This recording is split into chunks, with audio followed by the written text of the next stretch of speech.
Palakpakan natin ang Panginoon sa gabing ito. Praise God.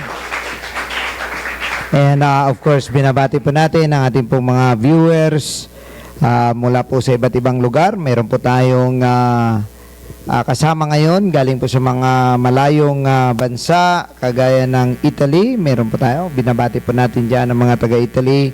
At sa susunod na linggo ay magkita-kita tayo. Praise the Lord.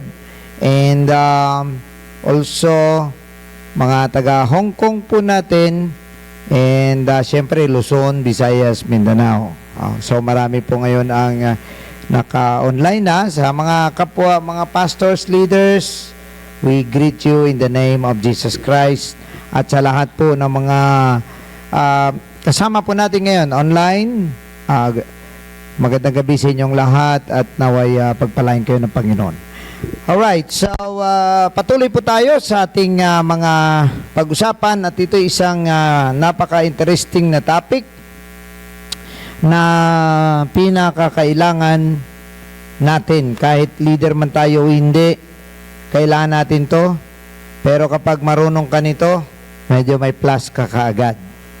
Alright, so before that, let us bow our heads for a moment and let us ask God to bless our mind and our hearts today. Heavenly Father, we thank you, we bless your name. Muli, Panginoon, salamat na tinipon mo kami sa dakong banal na ito at maging sa ganitong pamamaraan, Panginoon, online, sa amin pong mga nakahook and sa mga nanonood ngayong gabi. Lord, I pray that you will bless them. You give them a good mind, a good heart, at nawa ang mga mapag-aralan namin ngayong gabi ay magamit namin sa aming ikaunlad at maging sa aming pagiging leader. Lord, tulungan mo kami na maging karapat-dapat sa iyong pagtawag sa aming at maging matagumpay ang aming mga gawain. Sa pangalan ni Kristo Jesus, nagpapasalamat kami. Amen. Alright, so ito po ang ating topic ngayon, problem solving, at mahalaga po ang topic na ito at sa isang leader. Pag hindi ka marunong mag-solve ng problem, hindi ka magiging leader. Ikaw naman ay merong skills to solve a problem, this is the fastest way to gain leadership. Ayan. Praise the Lord. Now ngayon, merong tinatawag na the unrefutable truth. Isang bagay na masabi po natin hindi pwedeng mabali na katotohanan. Una, at ito'y lahat dapat ay maglagay ng kanyang kaisipan na tanggapin ito, that life is hard for everyone. Ang totoong buhay ay mahirap para sa lahat. And you have to embrace this fact para maka-adapt ka sa iyong kapaligiran.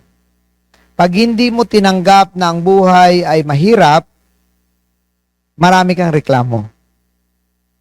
Ayan. So, tandaan natin, dahil nga sa kasalanan, ang buhay ng tao ay nagkaroon ng maraming kabigatan. So, siyempre, ang ganda sana ng ating kategorya, ng ating estado, nung ang Panginoon or ang tao ay hindi pa nahulog sa kasalanan, walang sakit, walang hirap, walang problema, walang lungkot. However, dahil nga po sa pagsuway sa Diyos, ang buhay natin ay na-reverse, nag-invert. And imbis na kakain ka na hindi mo paghirapan, maghirap ka muna para makakain. O imbis na hindi na natin kailangan yung mga vitamins, mga gamot, ngayon kailangan natin dahil ang ating katawan ay pwedeng magkaroon ng sakit, magutom, or may mga kahinaan. And also, nadagdag ang kabigatan sa kababaihan natin. Ayan.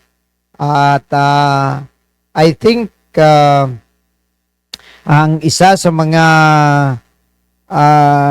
nailagay sa mga kababaihan ay yung monthly periods nila. Dapat kung hindi nahulog sa kasalanan, tingin ko wala kayong monthly period.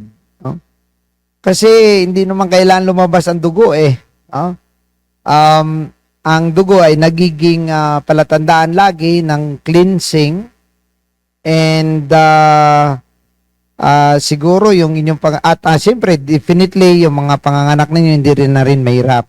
Wala rin tayong kamatayan, wala na rin tayong kabigatan. Pero dahil dyan, ngayon, lahat ay mahirap. Mahirap, sa totoo lang, abnormal lang ang hindi nahirapan sa buhay. At siraulo lang ang walang problema.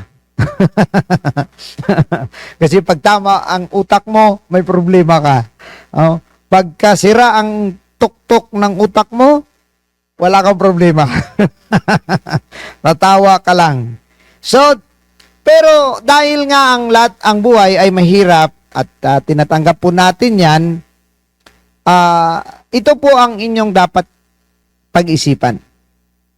That if life is tough for individuals, its difficulty is multiplied for leaders. Yan.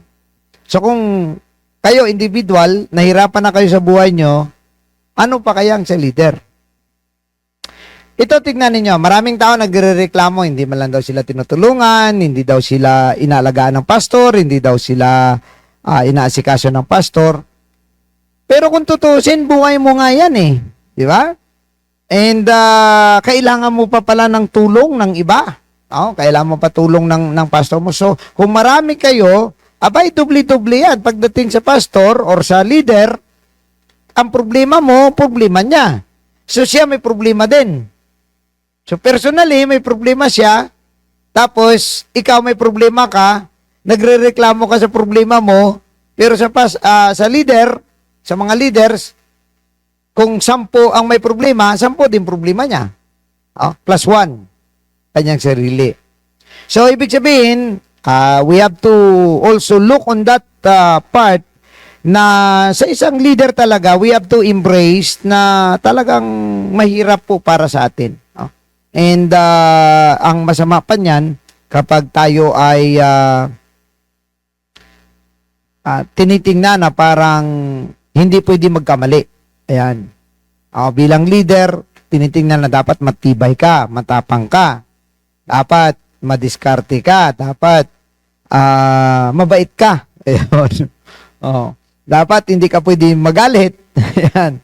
Yung ba minsan ang mga ine-expect, no, lalo pa sa mga church leaders and pastors po natin.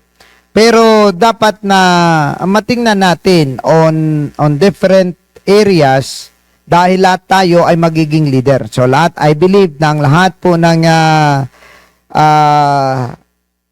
ika nga nagjo-join dito, I'm sure they would like to be leaders someday, or they want also to know how to lead, no? Kahit pamilya mo na lang, kahit yung sarili mo na lang, or mga ilang katao na nasa ilalim mo. Alright, so maging ang mga nag-aaral ng utak, yung mga psychiatrist, psychologist, alam nyo ba na tinanong sila, no, sa isang convention nila, it was asked, what is life? Alam nyo ba kung anong response nila? Life is stress. Yan. And you'd better like it. Sabi nila, ang buhay daw ay talagang nagiging stress. And alam niyo, pag sinabi nating stress, marami po yung anyo ng pressure. It can be going in and it can be going out. So stress. Kaya may mga tinatawag na stress test na kung tawagin.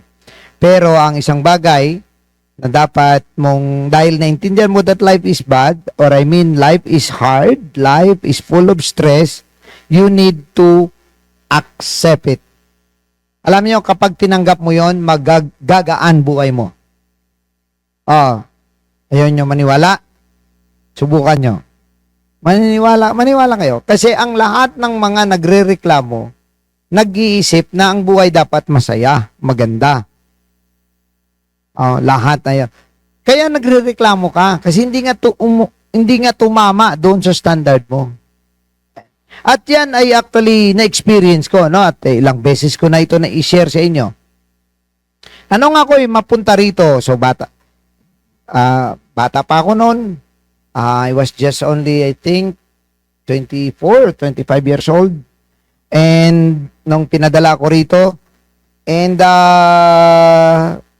maraming kumbaga bagay na isinantabi mo for this mission na ikaw ay ipadala dito para magsimula ng gawain. So walang church, magsisimula ka, may mga kapatiran pero puro backsliders at kumbaga gagawa ka ng paraan para sa iyo. And when I was still in the province, before I come up here, nilagay ko na talaga sa isip ko, life in Manila is very difficult.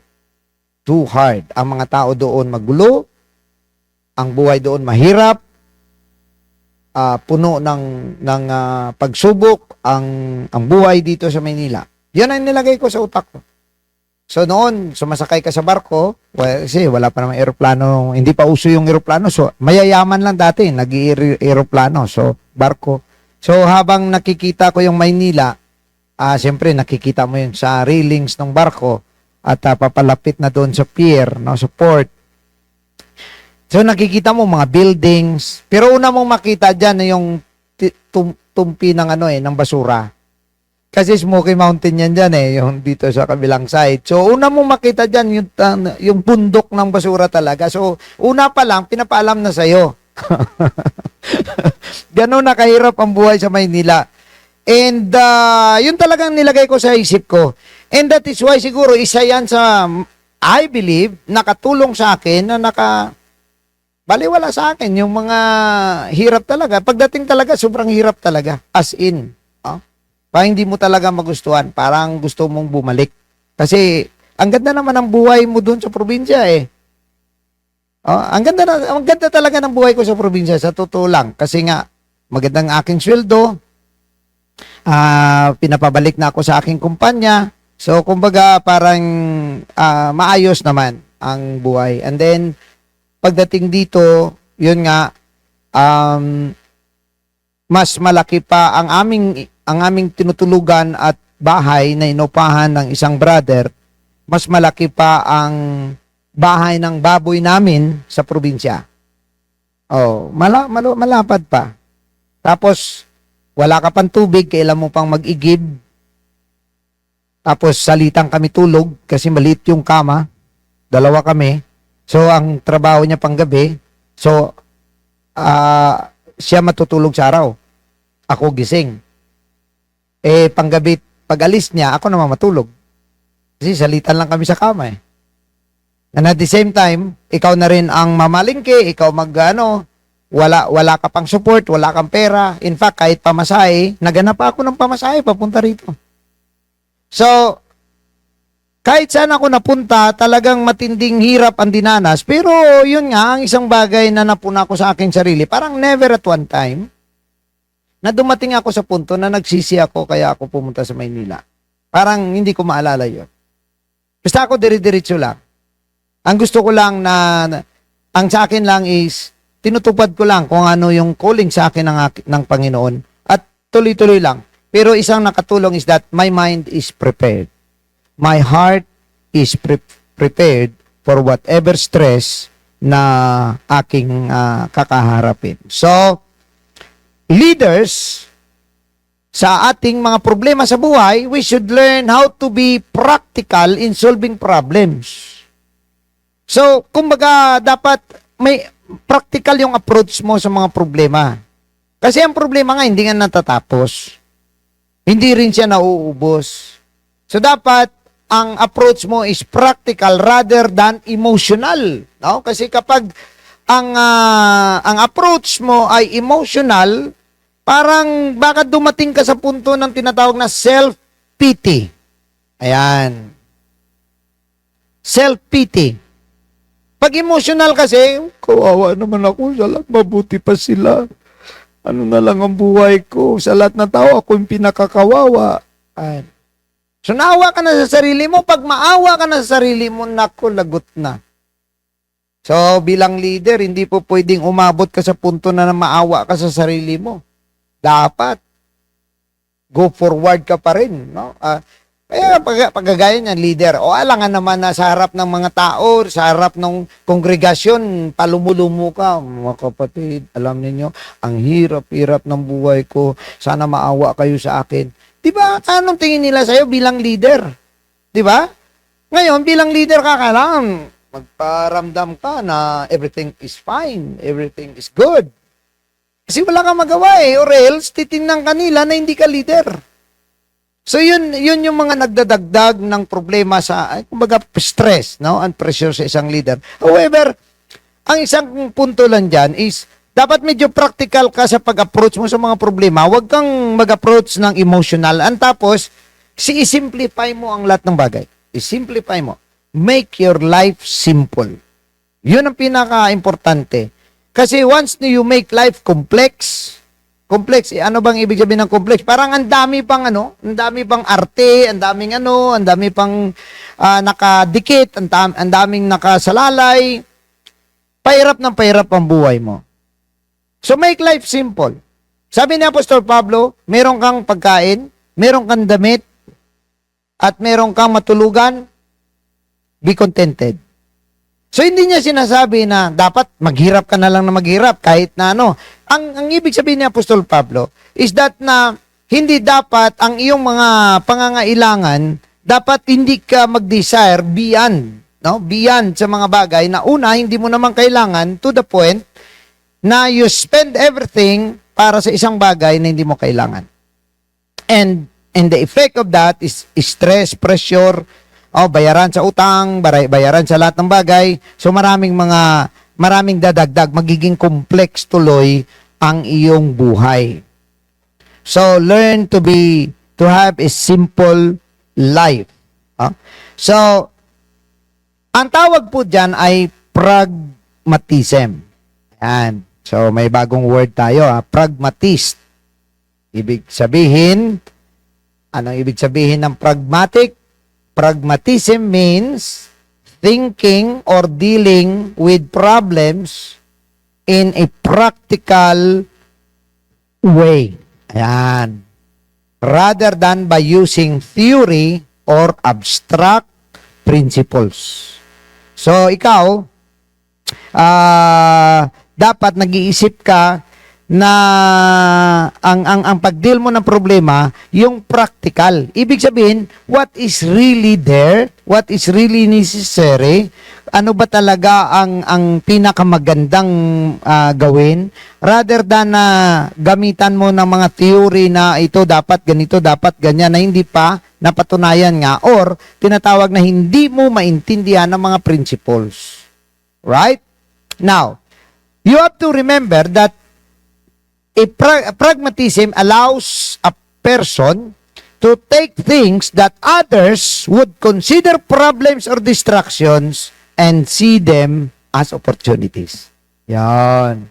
Pag pragmatist ka, you take things na ang iba problema, malaki ng problema. Para bang may mga tao na ang liit-liit lang ng problema, sa iba, sa kanya, sa iba parang maliit lang ang problema, sa iba naman, malaki.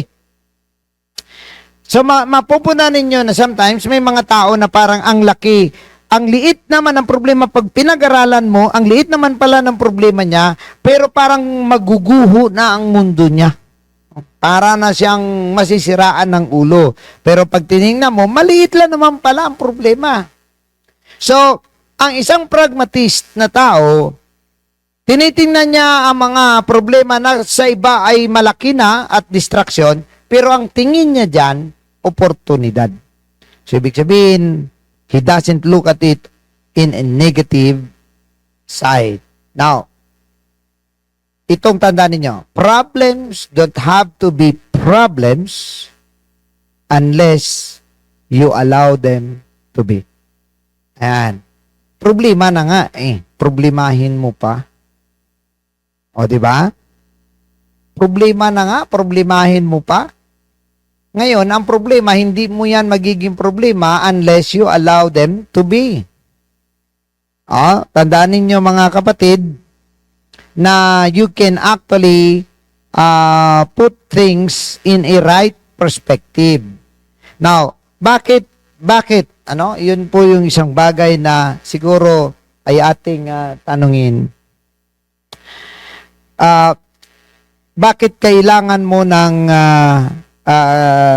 na dapat ang problema hindi mo problema? Because ang problema actually or problem solving has potential benefits. May potential benefits. Kagaya niyan, for example, mga kapatid, ang isang bata, kung hindi pala siya makaranas na mabigatan, mahirapan, madapa, hindi pala siya aasenso. Dapat maramdaman niya pala ang pain ng buhay para matuto. So, ang mga problema na dumarating sa buhay natin, dapat tingnan natin ito. Pag may pagkakataon, may isang bagay ito na maidudulot sa atin na mabuti. Now, so, ang problem solving is the quickest way to gain leadership. Now, maraming paraan ang pag-solve ng problema. Maraming bagay, no? At aking isi-share ang ilan sa mga practical na mga approach natin sa problem solving. At tandaan natin na sa church, pag ikaw leader ka, maliit na porsyento ang sa pulpito ka kaysa doon ka sa table dealing with problems. Maliit na oras lang po ito. Itong nandito ka, preaching ka isang oras at kalahati sa pulpito, may liit na porsyento po yan. Kumpara sa nandun ka, nag-iikot kayo para sa isang problema. Now, sa Bible, meron pong paraan ang pag-solve ng conflict. So, iuna ko na po ito sa inyo para dito tayo magsimula, no? In the biblical way to solve conflicts. Now, when you say conflicts and problem, usually it involves two persons. So, conflict, ibig sabihin, ang isa may galit sa isa or ang isa ay may hindi magandang bagay sa isa. And ito po yung paraan ng Bible. At si Jesus mismo ang nagturo nito. Sabi sa Matthew chapter 18 verse 15, moreover, sabi niya, if thy brother shall trespass or offend you against you, go and tell him his fault between you and him alone. So yun the best na approach. Kahit saan ka mapunta, pinakauna, kung ang isang tao naka-offend sa'yo, kung ang isang tao galit ka or galit sa'yo, or ikaw ay nagalit sa isang tao, or alam mo may mali siyang ginawa, first things first, go to the person. Alone. Kayo lang muna. Kasi ang punto lang naman natin dito mga kapatid is that ang isang tao dapat, on your part, hindi mo nagustuhan yung sinabi niya, hindi mo nagustuhan yung ginawa niya, on your part dapat matigil. Tama? Hindi tayo nandito para, kunwari, sa church, ano? Hindi tayo gumagawa ng mga bagay na yan para ipahiya yung tao. Or ipalabas na mali siya, tama ka. Ang una mong gawin is, ipaalam mo sa kanya na na-offend ka sa ginawa niya. O, sa sinabi niya, sorry, alam mo, brother or sister, na-offend ako sa sinabi mo o kaya sa ginawa mo. Make it plain sa kanya. Kasi ang pinakamaganda rito is dapat maintindihan niya na hindi mo nagustuhan yung mga bagay na yun. Kasi tandaan niyo ito, ang problem na pakahirap solusyonan pag marami na ang na-involve. Pag maraming ma-involve, pahirap ng pahirap ang problema. So, ang imbis ng solusyon ay simply magiging complex ang solusyon. So, ang sabi rito ng ating Panginoon, go and tell him his fault between you and him alone. Dalawa lang muna kayo. If he shall hear you, thou hast gained thy brother. Ibig sabihin, iyon ang punto ng ating Panginoon. We do not want to destroy brothers and sisters. We do not want to put them in a situation na instead na maglingkod sila sa Panginoon, lalayas na lang sila. Di ba? Pag mali kasi ang pag-handle ng problem, imbis na maglingkod, lalayas. Yun ang mangyayari. Pero ang pinakamaganda dyan, bago pa man ito ay umabot sa kung kanino, dapat kayo munang dalawa. Mag-usap kayo, hindi ko nagustuhan ng sinabi mo, bakit mo sinabi yan? Oh, sana wag mo nang ulitin. If he will hear you, then everything is good. Diba? Tapos ng lahat. Bakit mo papalakin kung nag-okay na, no? At tinanggap naman ang iyong proposal or mga bagay na sinabi mo. And we call this actually, mga kapatid, na usually we do this on first-time offenders. First-time offenders. Meaning, kumbaga, first time niya naman, yan lang naman ginawa sa iyo yun, ito yung pinakamaganda na baka naman po pwedeng sabihin niya na, okay, hindi ko na gagawin yan. Then tapos na. Pero kung pangalawa yan, pangatlo, medyo hindi na maganda. Kasi ibig sabihin, hindi siya nakikinig, nag-uulang siya, kunwari siya nakikinig, pero hindi niya naman pala inayos. So, ibang usapan yon. Pero, kunwari, may narinig ka lang naman na chismis tungkol sa iyo, tapos may isang at imbis na kumprontahin mo siya ng maramihang tao, siya lang muna. Okay? Now, ang sabi ng Panginoon sa verse 16, but if he will not hear you, then take one or two more. Ibig sabihin, magdala ka ng witness, magdala ka ng sister o brother, kasama mo o kaibigan, that in the mouth of two or three witnesses, every word may be established. Ang ibig sabihin niyan kasi, na may witness ka na kinausap mo siya ng maayos, nilatag mo sa kanya ng maayos yung mga bagay na yan, and then, kumbaga, ito na yung pangalawang approach. So, dapat medyo, tayo dito. Sometimes, ang problema natin as Filipino, alam nyo ba kung anong problema ng mga Pilipino kumpara sa ibang lahi? Maraming sumusuko sa mga Pilipino sa ibang bansa pagdating sa church. Hindi masolusyonan. Alam niyo kung bakit? Kasi ang Pilipino emosyonal. Emosyonal. Sa atin, ang okay na tayo, hindi okay yun. Napuna niyo ba? Kumusta? Okay ka lang ba? Okay lang. Okay lang yun. Okay lang yun. Okay lang yan. So, ibig sabihin ng pumapayag ka? Sige. Yung yes niya, hindi yes yun. Sa mga mag-asawa, di ba ganon? Ayaw? Di ba? Tama? Sa mga mag-asawa, ganon eh. Bahala ka sa buhay mo. Yung sinasabi niyang, bahala ka sa buhay mo, hindi yung totoo. May ibig sabihin yan.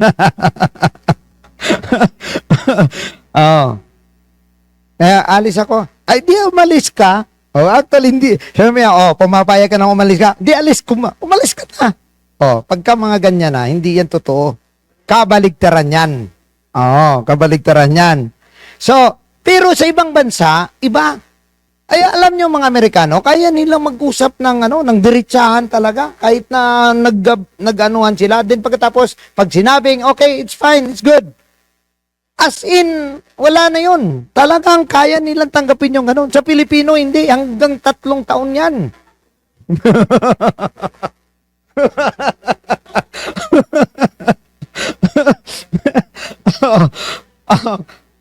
Kaya nga na, hindi sa mga ibang mga churches na may mga Pilipino sa ibang bansa, hindi kaya ng Amerikano solusyonan talaga kasi hindi nila maintindihan.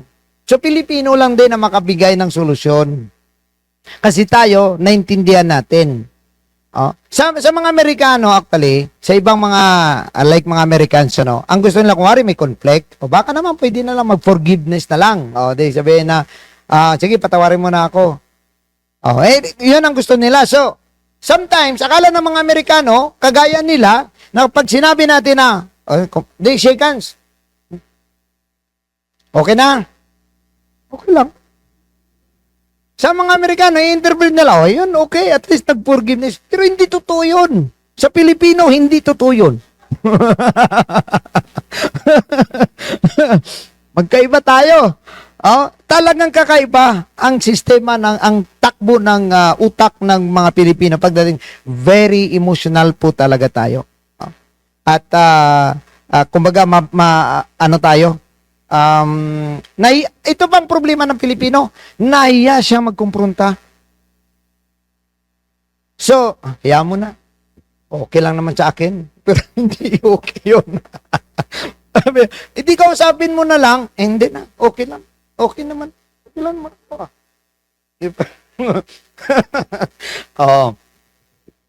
So, dahil ayaw mo magkumpronta, hindi tuloy, masolusyonan. Yan. Pero, ang payo ng ating Panginoon dito, talagang kung na-offend ka sa Kanya, talagang dapat malaman niya na na-offend ka sa Kanya. Kasi baka hindi niya alam, baka sa Kanya normal lang pala yun, tapos hindi naman, sa iyo pala na-offend ka. Sa Kanya pala hindi. O di kausapin mo siya, o di na-offend. Ngayon, ayaw niya. Hindi. Ikaw talagang may problema. Ayokong makinig. Ikaw yung magbago ka kasi. Siya pa yung galit, no? Magdala ka daw ng dalawang witness na magpapatunay na kaya kami nandito kasi gusto ko ayusin ang na ipaalam ko sa iyo may bagay kang na-offend ako. Ngayon, pag ayaw niya pa, ito ang paayo ng ating Panginoon. If he shall neglect to hear you, tell it to the church. Yun, doon na. Doon ka na mapunta sa mga elders, sa mga leaders, sa pastor. Doon saka pa lang mapunta na, pastor, brother, pastor, hindi, ayaw ako sana, gusto ko nang magiging payapa ito, maayos ito, pero ayaw niya Now ngayon ito, if he neglect to hear the church, let him be unto you a hidden man and a publican. Ibig sabihin, pwede mo na siya itrato, wala ka na, hindi na tayo magkapatid. Hidden. Ibig sabihin, kasama na siya dyan sa mga tao sa mundo. Yan. Pag ayaw niya, makinig sa church. So, kasi mataas na yun Mga elders na yun, no? Tapos, pastor, tapos ayaw mo pa rin makinig. So, yun yung pamamaraan ng ating Panginoon sa conflict. Ang problema sa atin bilang mga Pilipino, na para lang matapos ang usapan, mag-a-agree ka na lang, but deep within you, hindi talaga. So, mas marami tayong mga dapat matutunan sa maturity pagdating sa ganitong mga bagay. No, ngayon, bilang sa mga pastor, no, ay ito kasing problem solving na ito yung pinaka-asset ng isang leader. Gaya niyan kasi, ang church, marami ang pagkakataon ang church, mahati. Marami yan, dadaan sa pagka-leader ka, maging pastor ka, darating talagang panahon, meron niyang isa, minsan pupunta yan sa church mo para hatiin lang ang church. Sa aking experience, lahat ng mga doon sa mga mga worker sila dati, tapos kung saan sila napunta, tapos pagdating doon, ang laking problema. Malaking problema kasi kumbaga parang may spirit sila na naghahanap ng mga kakampi. Yan, problemang malaki yan. Pagka mahilig maghanap ng kakampi. So, pag ikaw ay mag-deal ng problem at emotional kang na leader, hindi mo masolusyonan. Lalo pat kung ang involved sa problema, pamilya mo. Yun ang masakit. Wari ikaw yung pastor, involved sa mga nirereklamo, asawa mo. O ngayon, pagka kinampihan mo yung asawa mo, mawawala mo sila. Kasi kinakampihan mo asawa mo Ngayon, kung hindi mo naman kampihan ng asawa mo at sila naman ang ano mo, ikaw naman ang lagot sa bahay.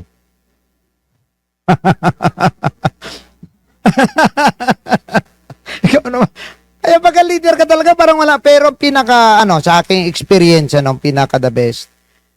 Nasa gitna, ang point mo lagi, ang nasa isip mo lagi is to keep everybody in. No? Keep everybody in and together. Ganun lagi. No? Kasi pastor ka pastor ka ng church. So, hindi ka lang pastor ng family mo, hindi ka rin pastor lang ng mga tao sa church, pastor ka ng all sides. So kapag pastor ka ng all sides, ibig sabihin, sa gitna ka. Ngayon, ito ang pinakamagandang pamamaraan sa solusyon sa problem. Huwag kang mag-attempt na ipalabas kung sinong mali at sinong tama. Yun ang pinaka the best na magawa mo. Huwag mong palabasin kung sinong mali at sinong tama. Kasi once na pinalabas mo na hindi, mali ka, ikaw yung mali.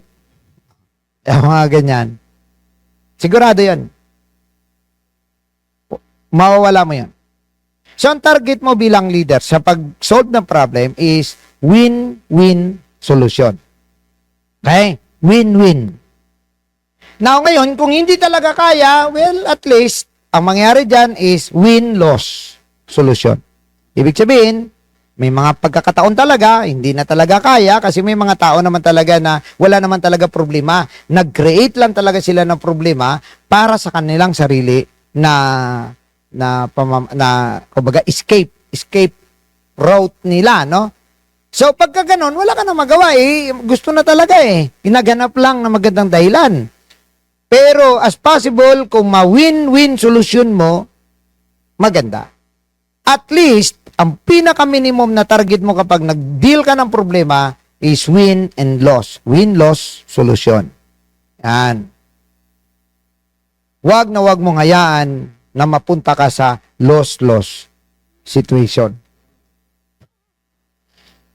Masama na kapag nag-loss-loss. You know? ibang loss yung nasa isip nyo. Kasi ganito, ang loss, ibig sabihin both sides hindi mo na win. Pariya talagang maiwan, wala ka talagang may maiwan dyan sa'yo.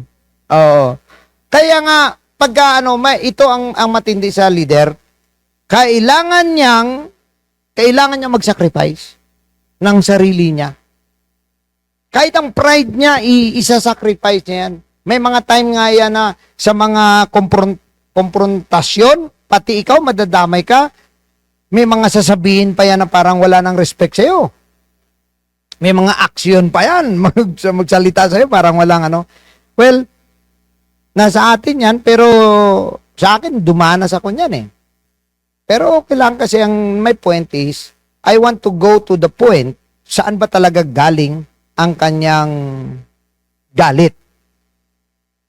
Saan ba talaga galing din naman itong sinasabi ng isa? Kasi hindi mo yan malalaman kung hindi mo talaga papakinggan. Kaya nga yung pag ang Amerikano mag-deal ng problem dito sa Pilipinas, for example, hindi masolusyonan. May ang solusyon pansamantala. Pero para siyang smoldering fire. Akala mo wala nang apoy, may baga pala sa loob. At ang baga na yan, unti-unti, mahanginan, mapupunta sa mga tuyong dahon, tuyong magwa-wildfire. Kaya nakita niyo sa California ngayon, no? Grabing nangyari sa California. Parang buong California na tinunaw na ng Panginoon. Hindi naman siguro Panginoon, pero pero isa sa pinakamatindi na state yung California. Ay sabi pa nga, meron pa nga mga nagpalabas na prior to that, meron dapat mga teasers ng kanilang awarding, diba? Mga Hollywood. Tapos sinabihan nila na yung bansa, yung lugar daw nila, lugar na Nagpapasalamat sila na walang Diyos. Oo, walang Diyos yung lugar nila. O ngayon, iyakan sila. Hindi mo maintindihan paano umabot sa mga bahay ng mayayaman. No? Actually, may mga clippings sana ako kapon, pero hindi lang inabot. Pero, diyan natin makikita, no? Na ang mga bagay talaga na pinangawakan natin sa lupa, pwede talaga mawala. So, may mga bagay na, sabi pa nga kanina, dito, na ang investment mo dapat ay nasa langit, hindi dito sa lupa. Pero hindi naman tayo binabawalan ng Panginoon na mag-invest tayo rito for our good, para ma-develop tayo, pero hindi dapat yan maging dahilan na makalimutan mo ang Diyos. Sa kanila kasi halos nakalimutan na nila. Yung mga Church of Satan, nasa California yan eh. Alam nyo ba yung awit ng Hotel California? Ang Hotel California, hindi yan hotel. Church yan. Oo, Church of Satan yan. At ang kanta na yan ay experience ng vocalist ng Eagles na grupo. So, pag binasa mo yan, kanya yung experience nung pumasok siya sa Church of Satan. So, yung Hotel California na yan, hindi po yan hotel sa California. Ang tawag nila Hotel California, pero actually, Church of Satan. Now, ngayon, mga kapatid, sa atin, kumbaga, ang mga bagay-bagay kasi, pagka tinignan natin, the best thing is, magkaroon ng common ground, no? Sa isang problema na ang bawat isa ay mag-realize na gaano ba kalaki talaga ang problema na nangyari para isacrifice niya ang relationship, para isacrifice niya ang samahan, isacrifice niya ang kanyang paglilingkod sa Panginoon. Maraming mga bagay, pero yung pinaka-the best, ito sa mga leaders na nakikinig din, no? Ang pinaka-the best sa kahit anong klaseng laki ng conflict is to bring them na, kumbaga, lahat sila umabot doon sa paanan ng cross. Sa paanan ng Calvary. Sa akin, maraming beses ko ginamit yun. Yung ganong klaseng principle. Na merong dalawang pamilya nag-away sa sa church noon. Doon pa kami sa Cubao. Matindi ang away. Akalain mo ba naman na sabihin sa akin ng isa na, Pastor, pag hindi mo yan pinaalis, aalis kami. Siyempre, pamilya, buong pamilya yun, daming ginagamit din sa church. Yung isa, magaling din yun, magyaya, mga bisita, kasong lahat ng niyaya nila, wala na rin. So, my point is, ako ayoko maging hostage. Kaya lang pagka leader ka, hindi ka po pwedeng ma-hostage ng kahit na sino.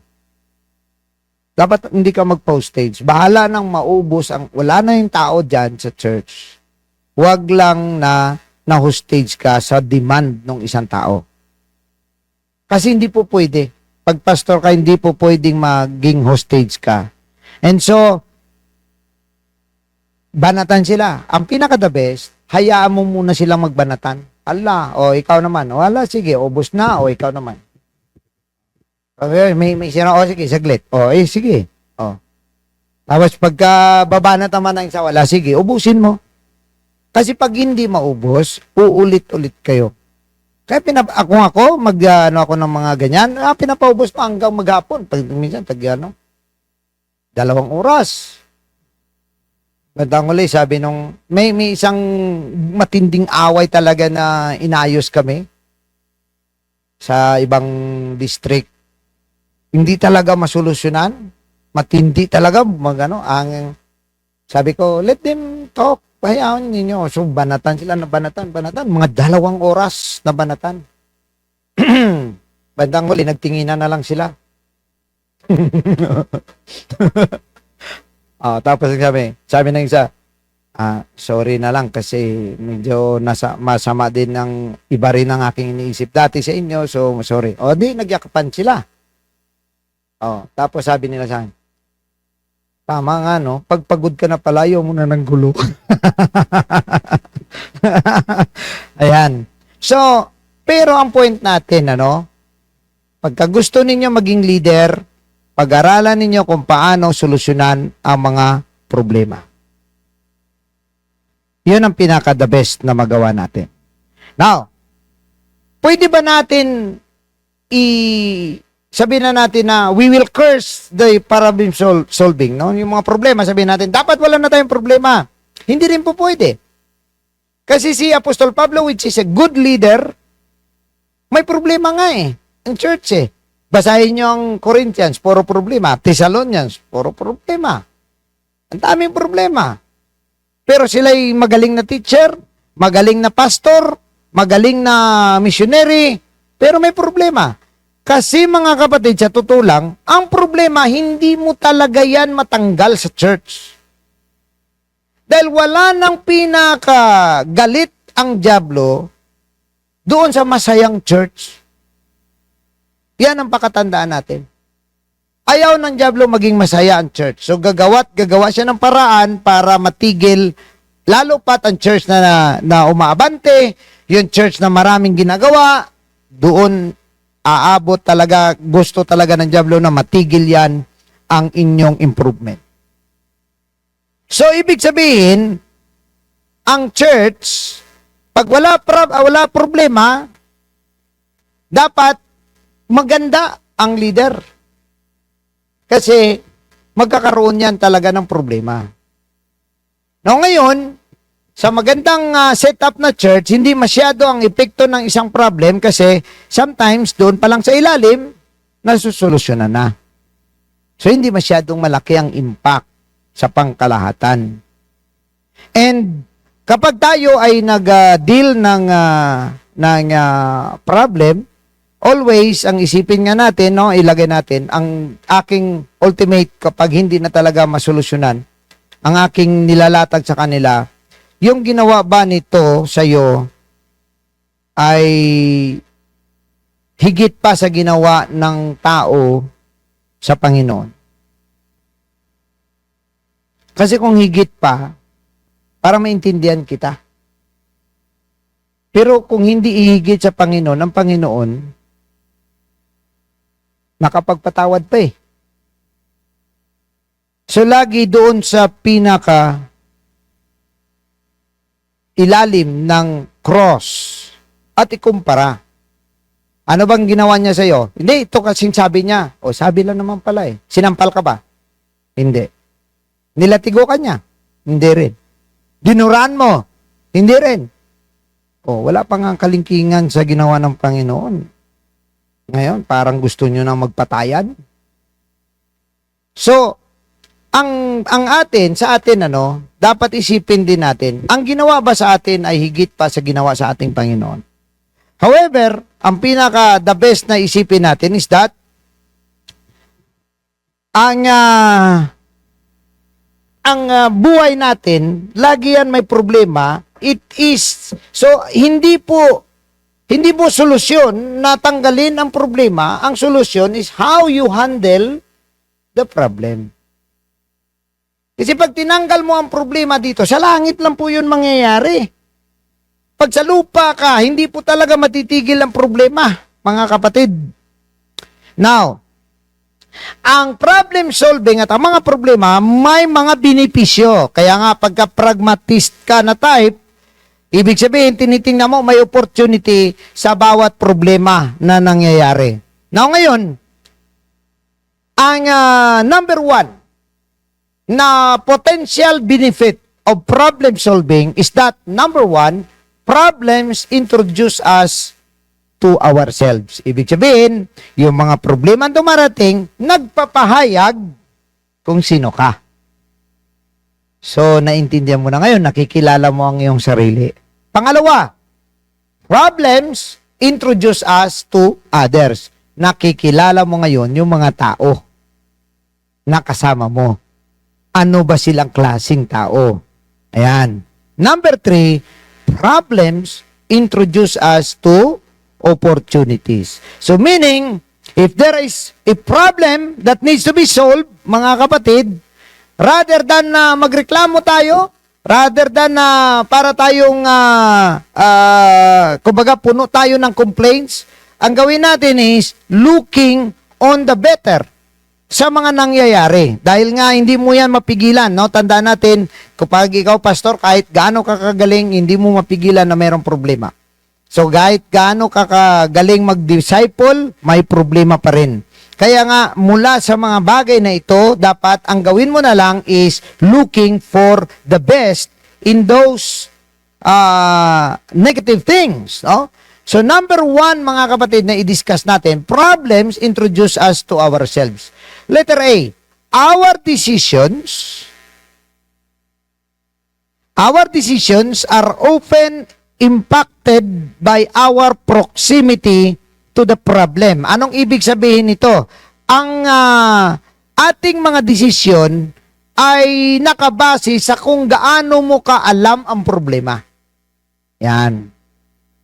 So, the more, ang proximity meaning malapit ka doon sa problem. Ibig sabihin, alam mo yung problem. Marami kang, kumbaga, nakita mo yung kung anong problem. That is why, pag nag-deal tayo ng problem, huwag tayong magsalita na magsalita. Mas maganda, sila pasalitain mo. Yung may mga problema, pasalitain mo sila para maubos kung anong karga nila, ano ba yung mga bala nila na meron silang mga kanyon dyan. Hayaan mo yan na pumutok lahat. Kasi hanggat sa hindi mo maubos yan, hindi mo malaman ano ba talaga ang problema. So, kailangan ang isang tao, ang isang leader, sa pamagitan nito, makakonect siya sa tao. So, pakinggan niya ang isang tao, ano bang nangyari? So, dapat, huwag tayo makaagad mag-conclude. Kunwari, may nagsabi, ay, alam mo ba na, si ganito, ganyan. Huwag ka mag-conclude muna. Hayaan mo, makausap mo muna yung tao kasi ito ang aking natutunan sa buong ministry na aking na-experience. Na bawat tao may sariling version. Bawat tao may sariling version. At most of the time, ang version niya, hindi naman lahat, meron namang ibang umaamin, pero ang version niya, pabor sa kanya. So, kung siya lang ang pakinggan mo, magkakaroon ka ng maling konklusyon. Pag mali ang konklusyon mo, mali ang solusyon. Yan. So, ang pinaka-the best, hayaan mo muna, pakinggan mo muna ang bawat, pag ano bang nangyari? O di, sasabihin niya lahat. Okay. Bigyan mo pagkakataon yung isa, pakinggan mo rin. Huwag mo muna silang pagsabungin. Ang pinakamaganda, ikaw muna bilang leader, mauna ka munang mag-alam ano bang nangyari. Tapos sunod naman, anong nangyari sa kanyang version. Doon mo ngayon malalaman kung sino ba ang may tinatawag na may sense doon sa mga sinasabi. And then, saka pa lang magkaroon ng, kumbaga, doon mayroon ka nang naisip, and then pag nag-usap sila, may alam ka na kung ano ang magiging solusyon. Now, tandaan natin ito, na ang solution mo dapat is for the good of everybody. So, as a leader, isa dyan sa makalapit ka sa kanilang mga kalagayan, ay yung kakausapin mo sila. Mangumusta ka lang, o kumusta, anong nangyayari, ano bang problema. So, dapat ang isang leader, sa magitan ng mga problemang ito, mas mapapalapit ka sa tao. Dahil makakausap mo siya makakausap mo siya. Now, pangalawa, our plates as leaders will always be filled with problems. Ibig sabihin, tanggapin na natin bilang leader, ang ating harapan, lagi ang puno ng problema. So, pag minsan, siyempre mag-preach ka, magturo ka, pagod na pagod ka, pero hindi ka pwedeng magsabi ng hindi pwede kung merong gustong makipag-usap. So, kung merong makipag-usap, minsan nga, sabi ko nga sa inyo noon merong nakipag-usap mula alas 11 hanggang mag alas 4 ng madaling araw. Hindi ko, ako may manner ako na hindi kita pipigilan eh. Hindi kita tatalikuran, hindi kita talagang hayaan ko talaga kung meron ka pang sasabihin, hala sige, sabihin mo. Minsan naabot ang alas 4 madaling araw. Oh, nakasubok po yan. So, sa mga Amerikano, hindi po pwedeng ganun. May oras yun. Oh, may schedule pa. Oh, okay, ikaw alauna ka, pero hanggang alas 2 ka lang. Oh, kailangan. Sa Pilipino kasi iba, diba pupunta lang tayo sa bahay ng iba, tapos magkwentuhan ng tag-isang oras. Ay, hindi. Sa totoo lang, hindi naman talaga healthy yun, ano? Pero, sa leader, tandaan natin na ang isang leader, tinatanggap niya na ang problem solving is part of being a leader. Sabi pa nga nila, if you can smile whenever anything goes wrong, you are either a crazy man or a repairman. So, pero ang pinakamaganda dyan, if kahit na matindi na ang pressure, pero nananatili ang composure mo, then you are a leader in the making.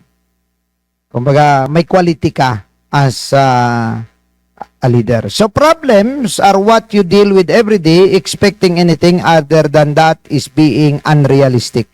So, in fact, sabi pa nga nila, parang magpasalamat nga ang pastor na merong isang linggo na wala siyang ayusin na problema.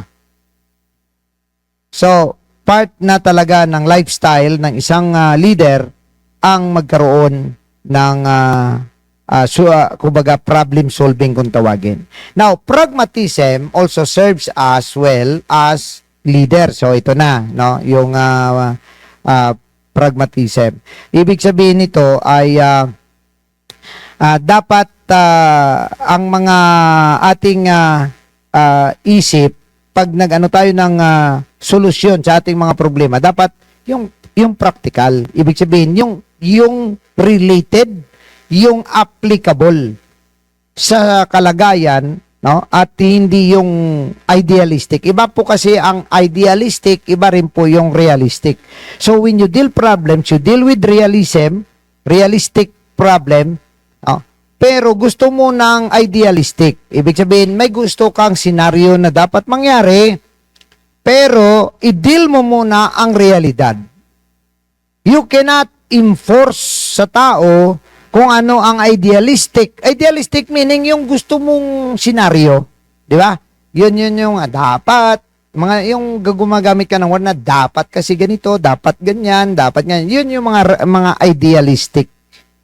Pero pag sinabing, pero itong nangyari na ito, yun naman ang realistic.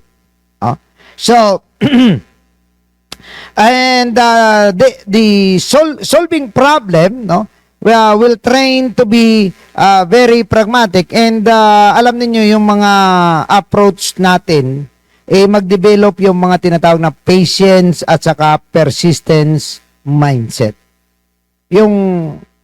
Meron kang pasensya, So because it always has no best answer, so we have to figure out. Kumbaga, huwag kang magmadali.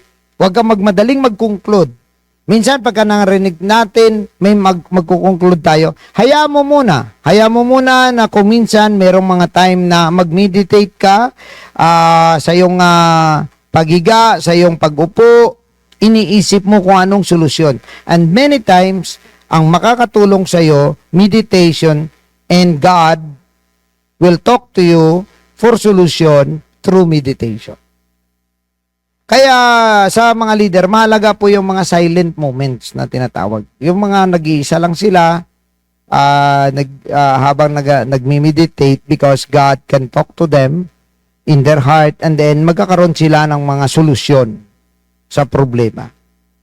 So sa akin, isa yan sa mga effective, na kung kailangan ng solusyon, just keep your silence, let your mind and heart talk to God, then God will talk to you back. And then God will give you the best solution. And many times naman, hindi naman tayo 100% sa problem solving, pero mas maganda kung mataas ang porsyento mo. So, Pang-apat, having there is always a solution attitude is an asset. Ayan. Huwag po tayong magano na, ay wala. Well, minsan naiinis ako niyan eh. O, kunin mo yung ano, ay wala. Yung mga sales lady na yan, sa ano, laging ganun. O, di ba? Punta ka sa National Bookstore, meron ba kayong ganito? Ay, wala. Pero ako, hindi ako naniniwala talaga yung mga sales lady. Meron ba kayong ganitong ano? Ay, wala. Hindi ako naghahanap. Tapos bandang uli, meron naman pala. Ay, meron pa pala. Oh. Minsan may ganon. Pero ako, hindi ako kagad. Pag sinabi niyang wala, hindi ako tumatanggap kagad. Oh. Naghanap ako ng, I will try my best sa aking sarili na makita kung talagang wala nga ba talaga. Dito, nasanay na ang tao magsabi na wala po. May pinahanap ka? Andiyan ba yung yung mga tools? Ay wala po. Pero kapag hinahanap mo, andiyan naman po.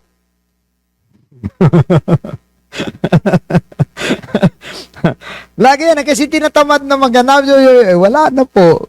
Oh. So, dapat meron tayo, no? Sa atin, kasi, dapat meron tayong tinatawag na there is always a solution kind of attitude. Meaning, may problema. Kung may problema, isipin mo lagi, hindi, may solution yan. Huwag mong hayaan na matalo ka sa isang pag-iisip na tatanggapin mo na lang ang walang solusyon. Ayan. Oo. Sabi nga nila dito, tamad maghanap. Gusto nila ikaw pa hanapin. Oh, tama. Oh. Kasi nga, kumbaga may mga tao na, ay wala na yan. Kumbaga, wag po nating tanggapin yung ganong klaseng mindset. Oh, there is always a solution. Oh.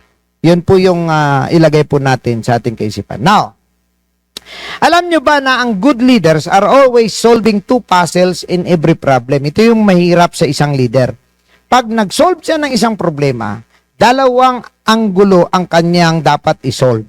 Dalawang area or dalawang klaseng puzzle ang dapat niyang isolve. Ang una, the first puzzle is the immediate problem, the immediate problem, the situation that needs to be resolved. Yan, ibig sabihin, ang isang puzzle na dapat mong solusyonan, ito may problema. So kung may problema, bigyan mo ng solusyon ng problema. Kung sabihin na, pastor, wala nang ganito. O, bigyan mo solusyon kasi may problema. Yan ang una. Yun po yung immediate problem and situational.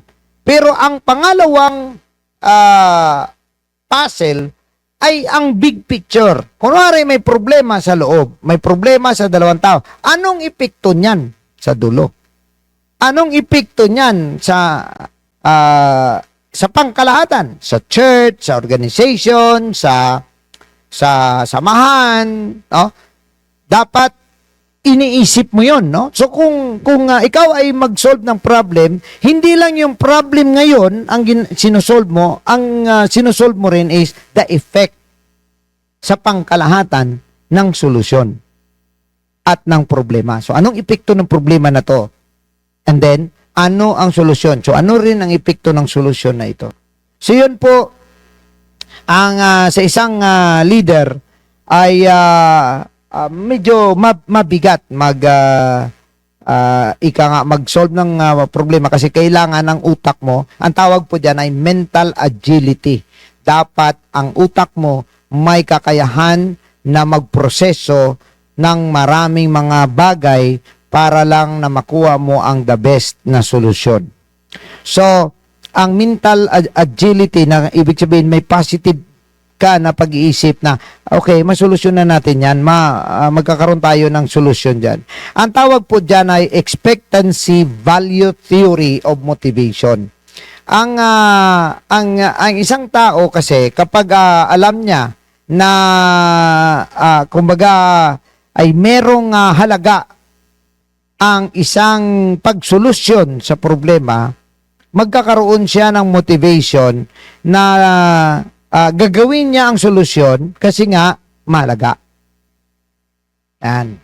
So, mas madali, magkaroon siya ng kalakasan or creativity para nabigyan ng solusyon ang kanyang kalagayan. So if you believe that you can find answers to problem that you think worth solving, you are more motivated to keep working at them.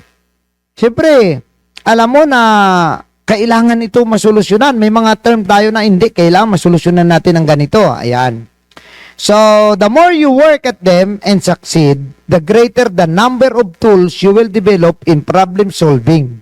So, thus, you create a positive cycle of success. Ibig sabihin, kung marami kang problema ang nasolusyonan, dadami ang iyong mga natutunan. Madadami ang iyong alam na pamamaraan. So, ang cycle of success mo, mas maganda. So, wag mong tingnan ang problema na negative, rather, learning. Learning. Ano pa ang maging solusyon? So, for example lang, no, hindi pala, kagaya for example lang sa, kahit sa driving lang, kung baguhan ka, gusto mo magsingit-singit lahat, di ba? Pero may mga bagay pala na dapat hindi mo siya ipilit.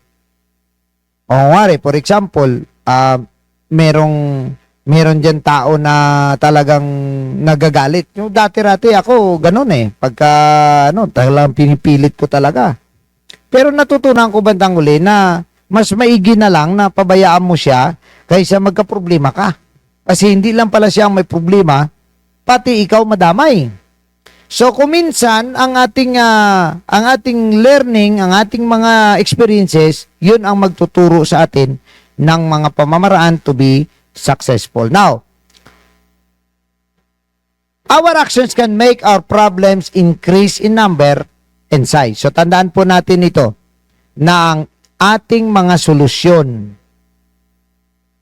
ay pwedeng magpalaki ng problema or magpaliit. Pwedeng magpadami ng problema o magpaliit. Maraming mga nagsosolve ng problem because ang kanilang pag-solve ay para sa kanilang mga gustong interest. Ang nangyayari is mas nanganganak ng problema, no? At lumalaki ang problema. So sometimes those errors not only fail to solve the problems but made them worse.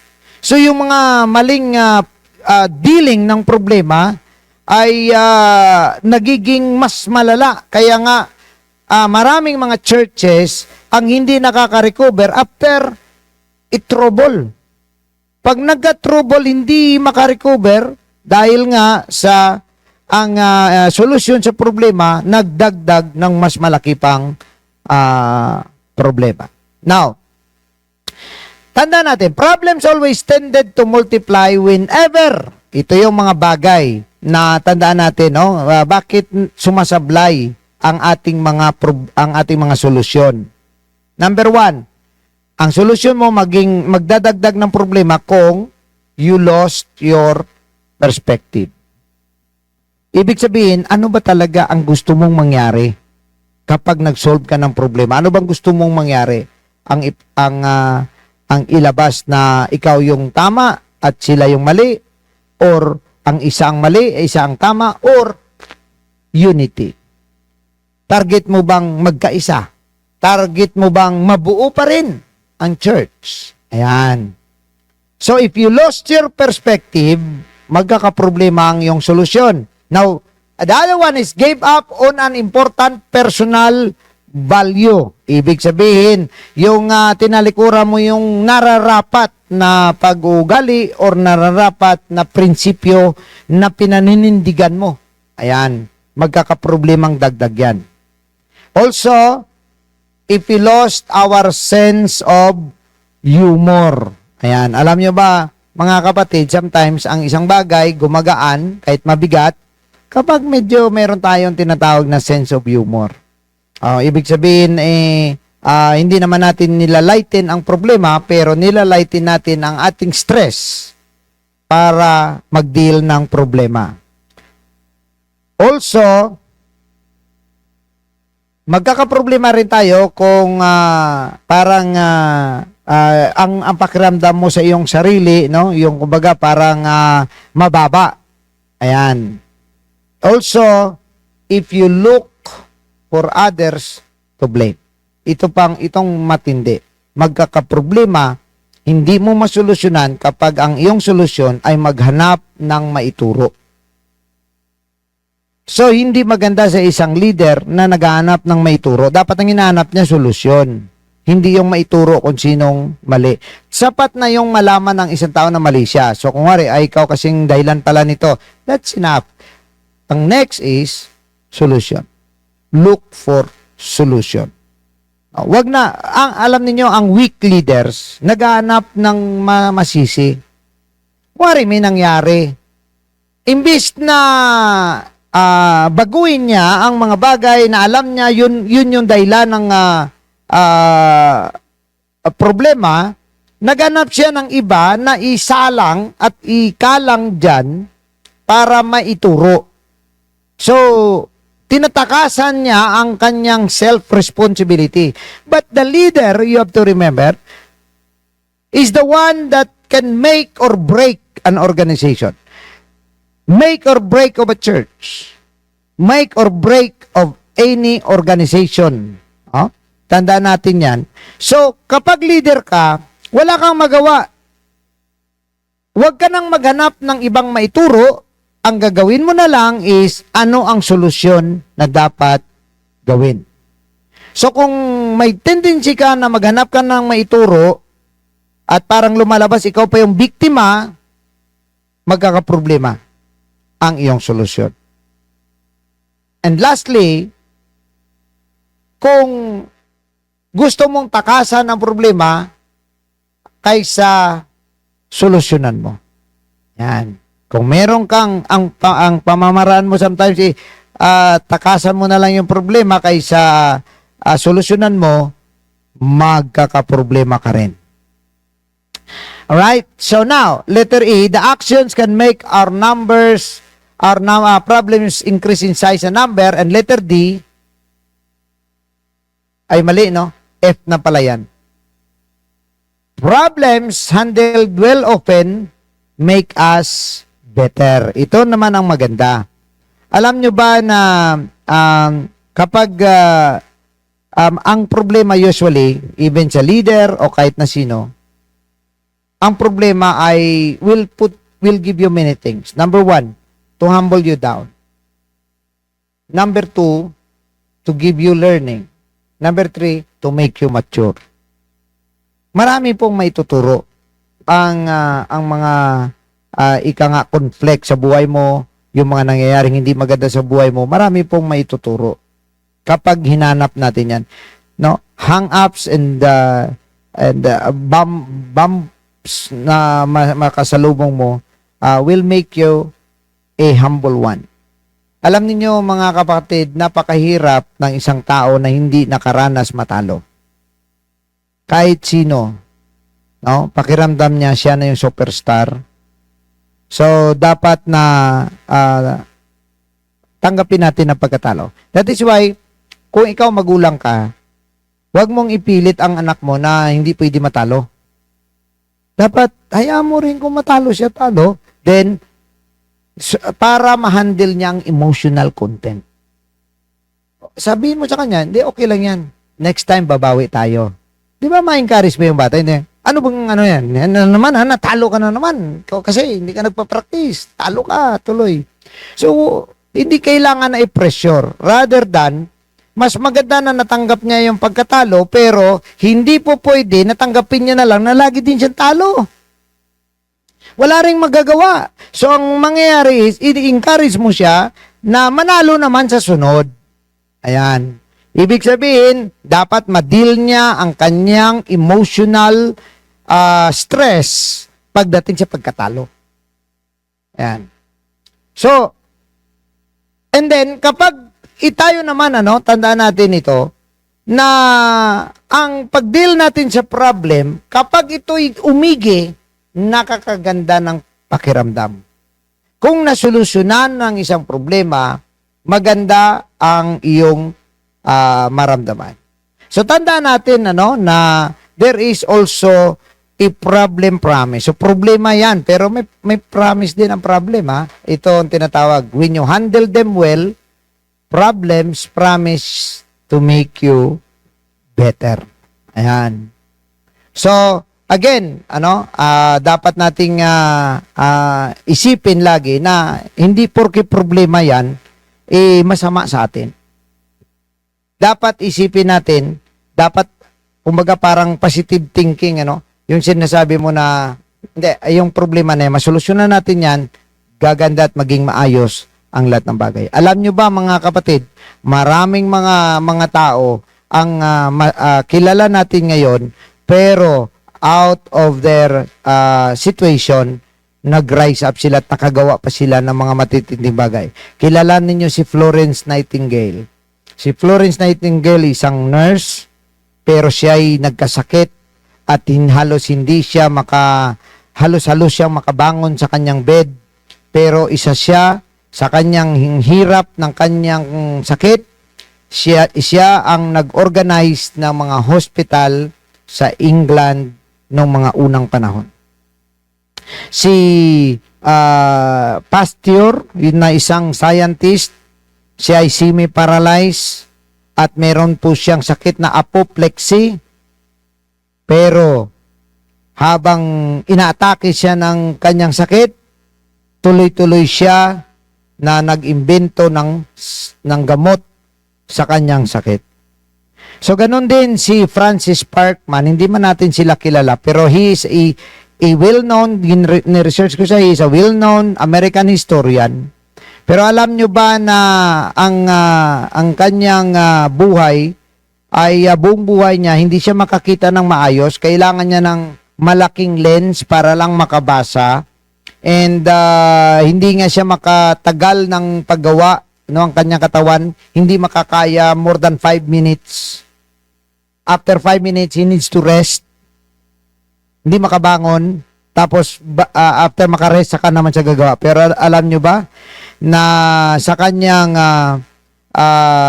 weaknesses na yon ay nakasulat siya ng 20 volumes of American history. So, nasa atin, nakita nyo ba yung ibang mga nasa reels? Nakita niyo, wala siyang kamay pero nakakagawa siya ng mga kabinet, nakakagawa siya ng mga So, pero merong tao na kumpleto, puro reklamo. 'Di ba? Pero sila, masaya sila. Nakita nyo ba yung parang putol ang paa ang kamay pero marunong pa lumangoy, marunong pa magpiano, 'di ba? Pero sa atin kumpleto nga tayo, wala tayong alam. So, kumbaga na sa atin ang pag-deal ng problem. Tandaan ninyo that even in darkness, the good leader can still rise up and be the light. So, tayo sa ating mga kalagayan, akala natin medyo hirap na yung ating kalagayan, pero baka yun pala'y pamamaraan ng Diyos para mas lalo kang maging matibay, mas lalo kang maging wise, mas lalo kang maging smart, at mas lalo kang magiging matagumpay. Kagaya ng mga leaders sa Bible, si Moses, si Joshua, si David, si Nehemiah, lahat sila may mga kalagayan sa buhay nila na parang napakahirap din solusyonan. Tandaan ninyo in the Bible, the book of Psalms is written mostly in the face of adversity. Basahin mo ang Psalms na yan. Sinulat ni David nung siya ay nandun sa kuweba, nandun siya inahabol ni Saul. Pero nakakasulat, nakakagawa sila ng ganung mga bagay. And maging ang mga epistles or mga sulat ni Apostol Pablo, karamihan po niyan, hindi man lahat, sinulat sa loob ng bilangguan. Pero ang sulat ni Apostol Pablo, puro pa encouragement. Samantala siya sa loob ng bilangguan. So sa atin bilang leader, nasa atin kung paano natin tinatrato ang mga nangyayari sa buhay natin. Alam niyo minsan ako paano ako nang manood ng mga life in other countries. Parang sabi mo, grabe. parang okay pa sa atin pala, yung pinaka nirereklamo natin, sa kanila pala, ano na yon, yung parang luho na. Alam nyo ba mga kapatid na sa Africa, meron doon na ang kanilang source ng kanilang tubig, ang kulay ay kape. Oh. Sa ilalim ng balon. Bababa pa yan sila. Kung saan pa sila nakapatong, yun pa yung kukunan nila ng tubig, yun pa yung inumin. Oh. Kung minsan makita mo, parang grabing hirap naman ng buhay na yan. Kaya nga, alam niyo ako, nag-encourage ako sa inyo, kung parang pakiramdam ninyo, buhay ninyo, sobrang parang unfair na talaga ang buhay. Nag-iisip kayo na parang walang-wala na talaga, parang hindi na maganda, parang unfair talaga ang buhay. Manood ka ng mga buhay ng ibang tao na minsan ay nakakangiti pa sila. Kaya nga na, minsan, ako iniisip ko, saksi ako sa hirap ng buhay, lalo na doon sa aming probinsya. Doon sa aming probinsya, ang ikinabubuhay ng tao, pagtatanim ng tubo. Pagtatanim ng tubo. Magkano sweldo? Kalahati ng minimum wage. Kalahati lang. Nung mga panahon na yon, nung naabutan ko, maliit pa ako, ang alam ko, ang minimum wage na naabutan ko ay mga nasa 30 pesos. Ang sweldo nila, 10 per day. Ang trabaho matindi talaga. As in. Meron nga doon ngayon buntis siya. Kinabukasan hindi na siya buntis. Nanganak na pala. Pero nag-aasarol. The next day nag-aasarol. Yung iba nga dyan, di ba? Parang ang tagal, mga 3 linggo. Siyempre, bagong panganak ako. Hindi hugas ng pinggan. Hugas ka ng pinggan. Alam mo naman, bagong panganak ako. 1 buwan na.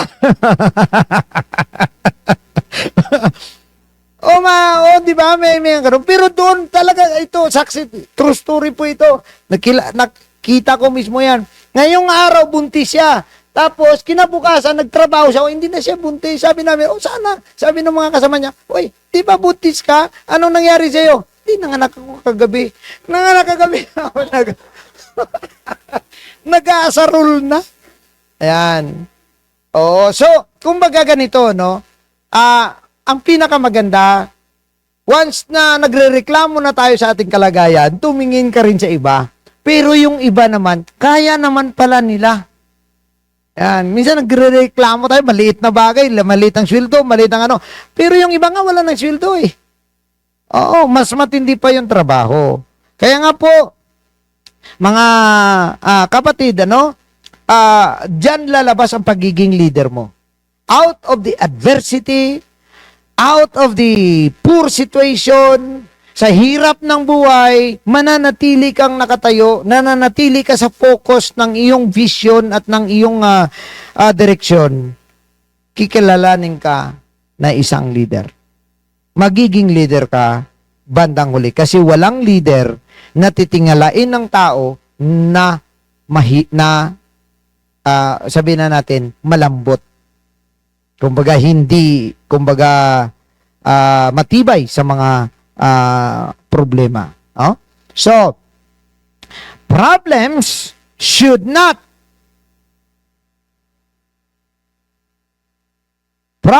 don't have to break us, they can instead make us. So, ito yung pinaka-the best na ating solusyon, mga kapatid. Sa ating buhay, ang mga problema, nandyan yan dahil hindi naman natin yan mapigilan, pero dapat, imbis na basagin tayo ng problema, dapat mas lalo tayong patibayin ng mga problema. Yan. So, tandaan ninyo na sa matindi ang pressure noon sa gera sa Amerika, sa first nila na laban sa Inglaterra, puno ng snows, wala masyadong pera, wala masyadong ammunition, wala masyadong tao, pero out of those hirap ng buhay, nag-excel ang isang general at ang pangalan niya ay si George Washington na bandang huli ay naging first President of America. Alam nyo ba, may isa ring presidente na mahirap siya, nagpuputo lang siya ng mga kahoy, sobrang hirap niya, at dahil hindi siya makapag-aral, naglalakad siya ng mga 5 miles ang layo, manghiram lang ng libro para basahin niya sa gabi, isauli niya sa umaga. Sa gabi siya nagbabasa hanggang sa siya ay nung unang panahon kasi pwedeng hindi ka makatapos ng kolehiyo, hindi kailangan na sa school ka, kuha ka lang exam. Kumuha siya ng exam, nakapasa abogado. At siya ay si Abraham Lincoln. Naging presidente or 16th president ng Amerika. Mayroon din po na isang tao na he was struck down by paralysis when he was young, pero bandang huli, siya din po ay naging presidente ng Amerika, si Franklin Roosevelt.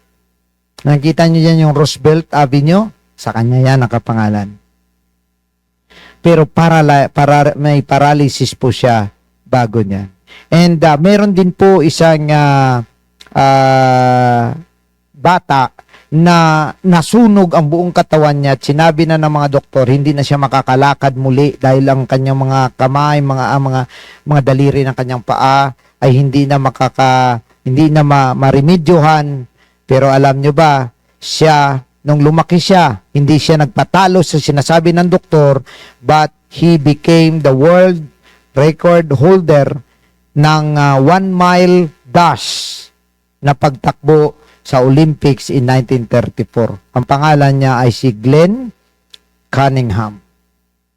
At meron din po mga tao na they were discriminated all the way. Hindi sila pinapasali, hindi sila binibigyan ng pabor, but later on, they become leaders of movements. At isa na dyan ay si Martin Luther King Jr.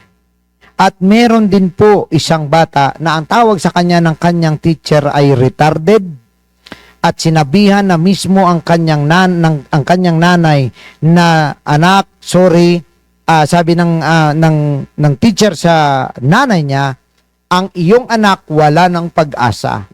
Tanggalin mo na sa eskwelahan kasi wala ng pag-asa ang iyong anak.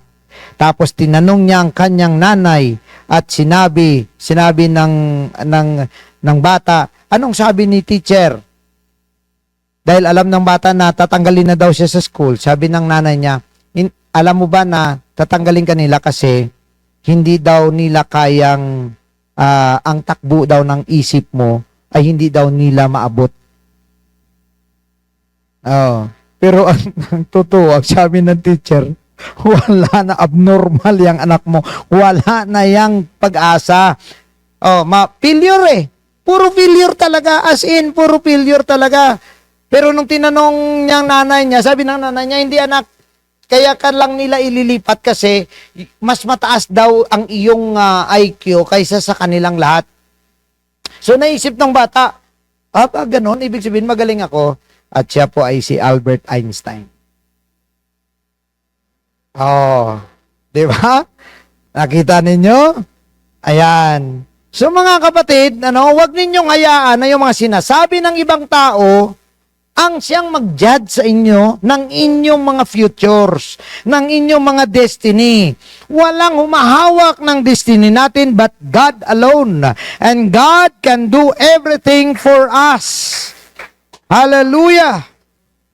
So, tandaan natin, mga kapatid, when leaders of good character face problems, they rise up to the occasion and they are open, defined on their responses. So sabi pa nga, hindi mo mapigilan ng problema, hindi mo mapigilan ng sinasabi, hindi mo mapigilan ng persecution, hindi mo mapigilan ng sinasabi ng ibang tao sa iyo or mga pagharang ng ibang tao sa iyo. Pero yung response mo, ang siyang hindi rin nila mapigilan, depende na sa iyo. How do you respond to your situation? So, sabi pa nga, mga kapatid, merong isang bata na young people na nagtanong sa kanyang mentor, sabi niya, sa iyong experience, what is life's heaviest burden? Sabi niya, kasi matanda na yung mentor niya eh. Sabi niya, what is life's heaviest burden? Ang sabi sa kanya ng mentor niya, it is a life that having nothing to carry. Ano daw ang pinakamabigat sa buhay? Yung wala kang dinadala. So, ibig sabihin, mga kapatid, hindi po masaya, hindi po tama na ang buhay natin ay gusto natin walang problema. Hindi rin maganda na puro na lang tayo problema. Ang pinakamaganda rito, mga kapatid, is that when problem comes, you know how to respond. Alam mo kung paano i-deal ang mga problema sa buhay mo. So, wala na po tayong ibang oras at ito po ang ilan po dito ay ni Pastor Rod yung kadugtong nito. Pero bilisan ko lang po sa ating pagtatapos. Problems introduce us to others. Bakit? Because we will know people who make problems worse. Ayan. Alam ninyo, mga kapatid, ang problem solving, magpapakilala sa iyo ng iba't ibang ugali ng mga tao sa paligid mo. Sa lahat ng organisasyon, church, or kahit na anong grupo, especially na sa church, lagi ang bawat tao ay kagaya ng isang tao na may dalang container. Lagi yan. Everyone. There is, on the other side, he has a gasoline, and the other side is, he has water. Lahat tayo. Naglalakad tayo, ang isang kamay natin may gasoline, ang isang kamay natin may tubig, pero kapag dumating ang apoy, ano ang ibuhos mo? Ayan. That makes you the kind of person. Ano kang klase? Ikaw ba ay, how do the people around you react to the sparks of life? Are they firelighters who blow things up? Or firefighters who calm things down? Ano ba sila? Manggagatong or tanggal ng apoy? Ayan. So lahat daw tayo ganun. There is something that will happen in front of us and we have these two options. One is add more fire. The other one is stop the fire. Ayan. So makilala mo yung mga tao kung sino sila. Tandaan niyo ito, sabi ng Proverbs 12:20, deceit is at home in the heart of those who plan evil, but those who promote peace rejoice. Ibig sabihin, tayo na mga mahilig sa kapayapaan, tayo po ay magkakaroon ng kasiyahan. Pero yung may mga masamang plano, meron po yan pandaraya sa kanilang mga puso. Letter B na mga tao naman na mga problem magnets. Ayan, makilala mo naman yung mga problem magnets. Alam nyo ba kung ano ang mga problem magnets? Mga kapatid, sila yung mga tao na attracted ang problema sa kanila. Hindi nawawalan. So, ang tawag diyan ay the first law. Alam niyo kasi itong klase ng mga taong ito, they love to have problems lagi. So, imbis na maging payapa ang buhay nila, mas lalo maging magulo. So, may mga taong ganun, na lagi na lang problema ang kanilang involved sila, sa problem, lagi. So, sabi pa nga ng mga kasabihan, the first law of holes. Alam nyo ba kung law of holes? Ang holes kasi, butas. Ibig sabihin, yun yung kalagayan na hindi maganda sa buhay mo. Once daw na nandun ka na sa hindi magandang kalagayan, stop digging. Yan. Tumigil ka na sa pinagagawa mo. So, as a leader, you can help someone to stop being a problem magnet. Can you take the shovel away from him? So, ibig sabihin, pag siya ay nagdadala ng problem, tulungan mo siya. No? Hindi naman natin siya pwede ipalayasin. Sabihin mo, ikaw, puro ka ng problema rito. Baka pwede ka nang umalis. Hindi rin po pwede. Kasi sa atin, we want that something good from them should come out. So, may chance pa ba ang mga ganitong mga tao? Mayroon, basta gusto niyang magbago. Also, letter C is the people who give up in the face of problem. Makilala mo rin yung mga tao na mabilis pong mag-give up. Now, sa mga laging mahina ang kalooban, ito po ang tatlong bagay na dapat ninyo ma-realize. First, there is always an answer. Second, the answer is not always easy. And the third is, you are determined to never dump a problem back sa kanyang sa iyong kalagayan. So ibig sabihin, hindi mo tinatalikuran o hindi mo iniiwasan yung kung kinakailangang harapin, kailangang harapin mo siya. Now, last is people who use problems as stepping stones for success. Makilala mo rin yung mga tao na out of their problems, they become successful.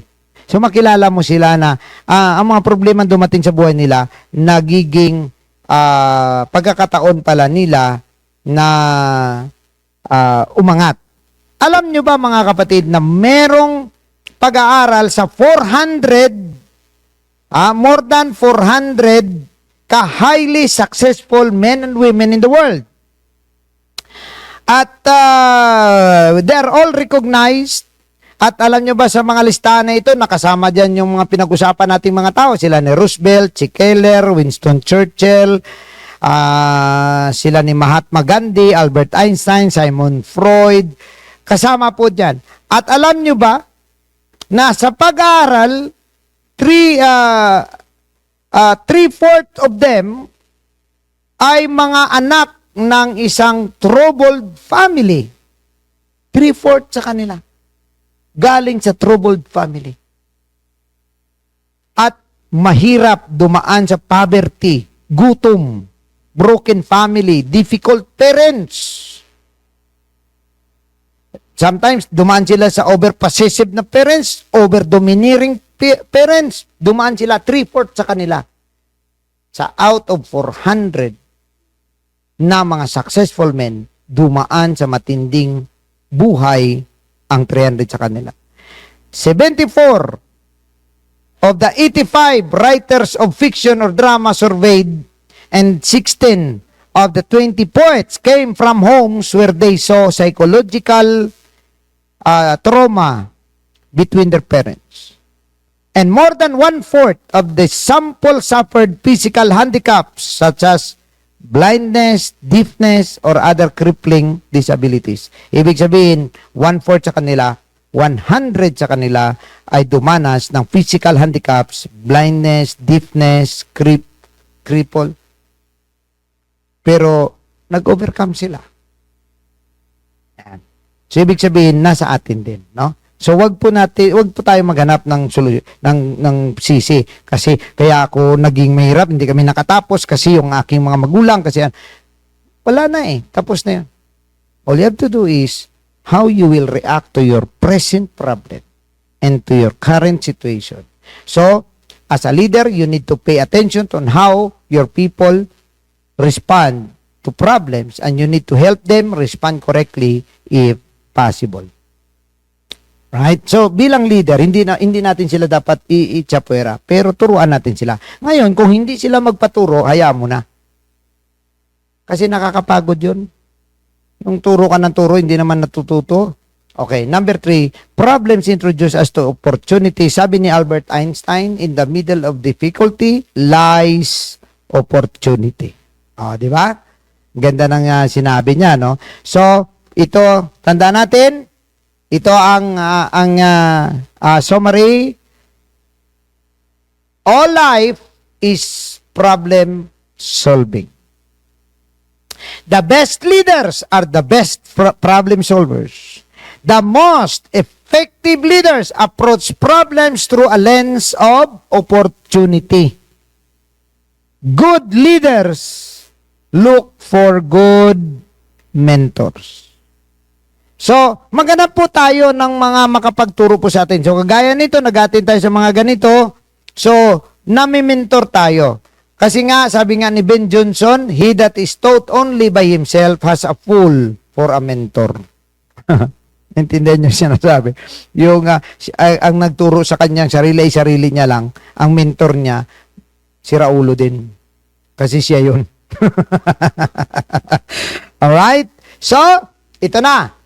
As a good leader, you need to be a problem solver and a peacemaker.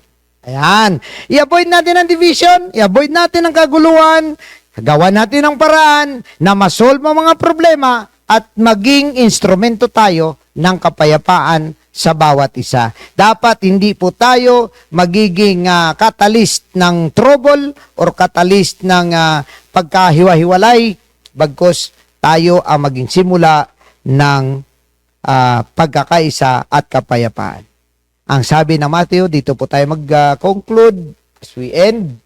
Matthew 5:9, blessed are the peacemakers, for they shall be called the children of God. Amen? Praise the Lord. Palakpakan natin ang Panginoon. So, mas maigi na ikaw ang catalyst ng kapayapaan kaysa ikaw ang catalyst ng kaguluhan. Alright? So, bago po tayo mag-intern, do you have any question? Baka meron po dyan mga katanungan, gusto nyo pong magtanong, or ito po yung quiz po natin. Okay? Pakita natin ang quiz. Ito po yung dapat ninyong answeran sa mga nag-enroll po. What is the meaning of pragmatism and give example? Give 2 potential benefits of problem solving. And number 3, explain the problem promise. Ayun, ano yung problem promise? And if you can give 1 example. Bago po ang lahat, tayo po ay tumayo. Praise the Lord. Sabayin natin ang saglit ang ating Panginoon at pasalamatan natin ang ating Panginoon sa pagkakataon ngayong gabi.